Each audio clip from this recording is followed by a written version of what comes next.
Here we go. Okay, first I want to start off saying shout out to my boy KXA Prime. He helped me out with the code, so thank you. If you love K-pop and gaming, give him a follow, link down below.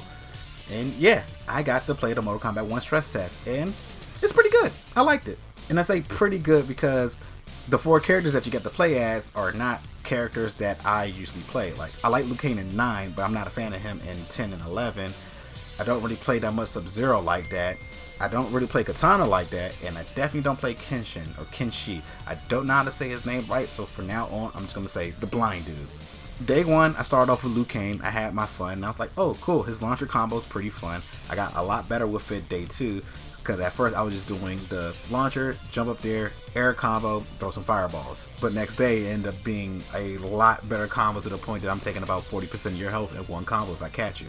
After that, I started trying out Sub-Zero, and I realized Sub-Zero was a lot easier to use. He was a tad bit slower than Liu Kang, but definitely easier to use because his overhead went into a launcher, his slide was really good, and then Ice Clones has always been really good. He was overall a really good character. I tried a little bit of Kitana. After a while, because at first I didn't know how to deal with her because I couldn't tell when her combo ended or which ones are safe or not. But after using her, I see which one was open and stuff good. A lot of her combos are really long-winded, so I did not know when it ended. But all in all, she was pretty fun too. Her air combos are really fun to look at. She is graceful in the sky when she do these combos.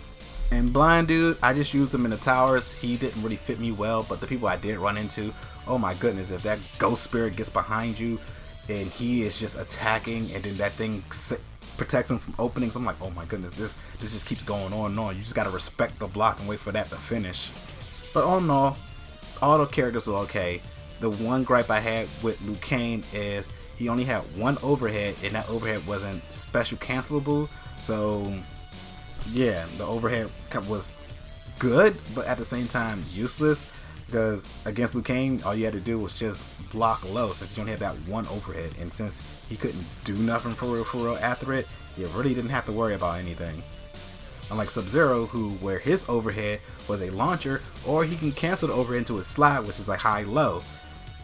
Granted, if you do block it, Sub-Zero gets punished. He has a lot of great combos and a lot of great mix, but if you do block it, Sub-Zero is wide open. Unlike Liu Kang, most of his combos end up being safe, so he can just go into like his kick combo, then a quick crouching light punch, or just block if you're trying to hit him.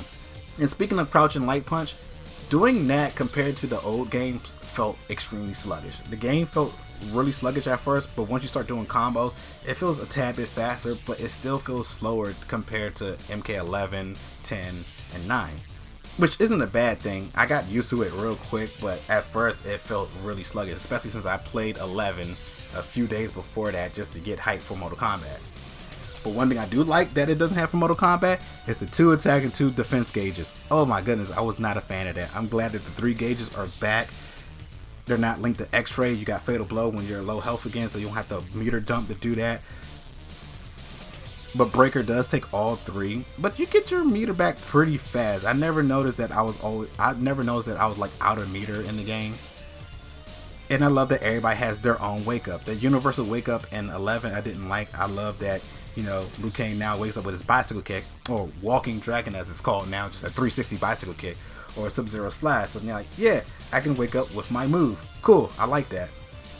Also, Liu Kang and Katana projectiles are pretty fast. Fireball comes out extremely fast, and they nerfed Katana because I remember her projectiles, when she hits you, you get stuck in the air for a few seconds before you fall. So they made it like a regular projectile, which in my opinion is good for me because I used to hate having projectile fights with her, because if y'all both shoot, she gets hit and then she's ready to throw another projectile, where you get hit with the fan, get stuck in the air a little bit, fall on the ground, and get back up. By the time you get back up, she's already thrown another projectile. So I know the Katana fans are not going to like that, but oh my goodness, I'm so glad that they did that, because projectile fights with her were not fun. And Sub-Zero's freeze has a lot of startup, but to be fair, it's a freeze, so it gives him a free combo, so yeah. Now the cameos / the assists. At first, everybody was using Sonya, which makes sense because this game is really air combo heavy, and her air assist allows you to juggle them to keep doing more combos.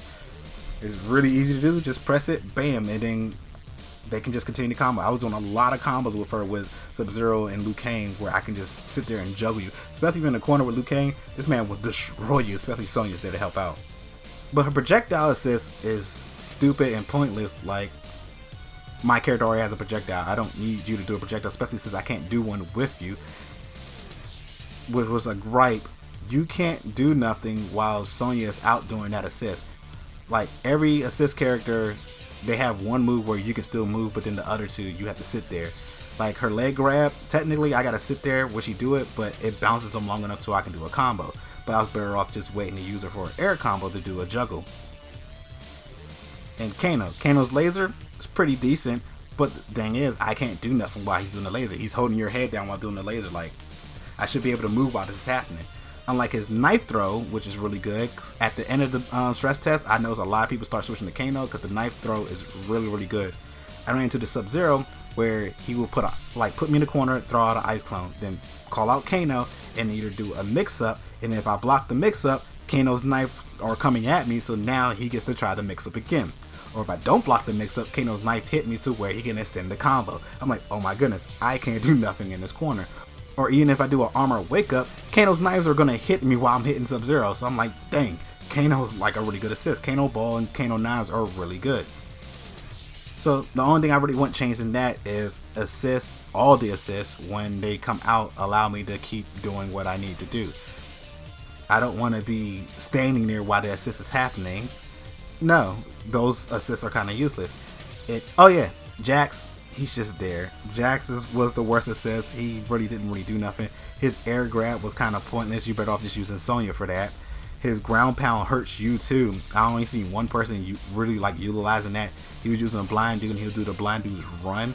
And if you blocked it, the ground pound will hit both of us to basically put us back in neutral, which I was like, I mean, you was better off just using Kano's knives to do that for real. So yeah, Jax was just there. I only would use Jax just to see his fatality because I always find it funny that he just grows big and step on you. So if I felt like seeing that, I would just pick Jax. I'm like, yeah, it's time to step on these people. I think the assist takes half the meter, so in one combo you can at least call out the assist 2 times. But it gradually comes back fairly fast. Same thing with your meter at the bottom, it comes back really fast. Also, speaking of that meter, you can combo breaker fatal blows. I love that. So if you get caught in the combo and they go to the fatal blow, you can breaker it. So if you have full meter, nope. I'm glad that you can breaker X-rays or fatal blows. So that's really good. And since I know this is a stress test, I got disconnected a lot. I thought it was people quitting until I got a quitality, and I was like, oh yeah, that's a thing. So no, it was just losing disconnection. I ran into Max, and we was doing a few matches, and then we ended up getting disconnected, and I was like, dang, I wanted to keep going. Shout out to Max. But all in all, I definitely did enjoy myself. I just wish that my characters was in it. Like, I know my boy Sang is coming because he's the pre-order. So hopefully, I got one character, but hopefully, you know, I'll probably get Cyrax or Jackie down the line. And can't wait to see what these other assists do. Like, if we end up getting an assist that can do overhead, that would definitely be good for the meta because right now, there's really no overhead. Liu Kang had that one overhead that was pretty weak to his meta. Sub-Zero's overhead was the freaking launcher, so it was really good for him. And I really don't remember Katana's overhead, if she had one, or let alone her launcher, but all in all, she was still pretty good. So I definitely have high hopes for Mortal Kombat 1. I can't wait to actually get my hands on it in September and get to try out all the new characters and see what we can do with all the assists and stuff. So tell me what you think. Did you like it? Did you even get to play it? Did you get a code? Are you hot? Do you have high hopes for Mortal Kombat 1? I'd love to know in the comments down below. So until next time, it was your boy Slick. See ya.